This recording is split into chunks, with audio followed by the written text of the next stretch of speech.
में बच्चा कैसे रहेगा। नमस्ते दोस्तों। आज जो हमारी पेशेंट है उनकी ये पूछना चाह रहे हैं कि ट्यूब अगर बंद है तो बच्चा क्यों नहीं लग रहा। तो ये समझने के लिए हमें कुछ समझना पड़ेगा। ये हमारी बच्चेदानी है, ये ट्यूब है, ये अंडेदानी है। जब अंडेदानी में अंडा बनता है तो यहाँ से होता हुआ ट्रेवल करता हुआ ऐसे करके और बच्चेदानी में पहुंचता है और नीचे से हस्बैंड का पानी और बच्चा यहाँ इस कैविटी में लगता है।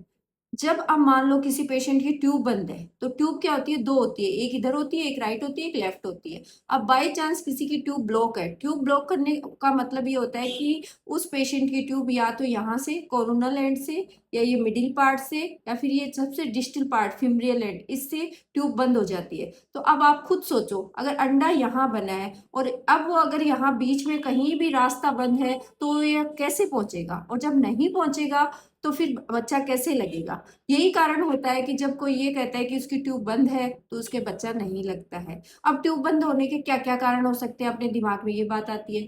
तो तीन चार कारण है जो कि मेन कारण है, जैसे कि इन्फेक्शन होना, पीआईडी होना, ट्यूबरक्लोसिस होना। और ये जो चीजें है ना, इसमें ट्यूबरक्लोसिस में तो ट्यूब में पानी भर जाता है, इडीमा हो जाती है, जिसको कि हाइड्रोसेल्पिंग्स कहते हैं, जिसके जो कि पूरा टीबी का कोर्स लेने के बाद ही सही होती है। उसके बाद ट्यूब अपने आप खुल जाती है। अब कई बार कोई कहता है कि मैडम अगर ट्यूब बंद है तो आईवीएफ ही कराना पड़ेगा क्या? नहीं, आईवीएफ जरूरी नहीं है। अगर ट्यूब बंद होने का कारण इन्फेक्शन है तो अगर अपना एंटीबायोटिक वगैरह देंगे 15 दिन 20 दिन तो ट्यूब खुल सकती है और बच्चा लग सकता है।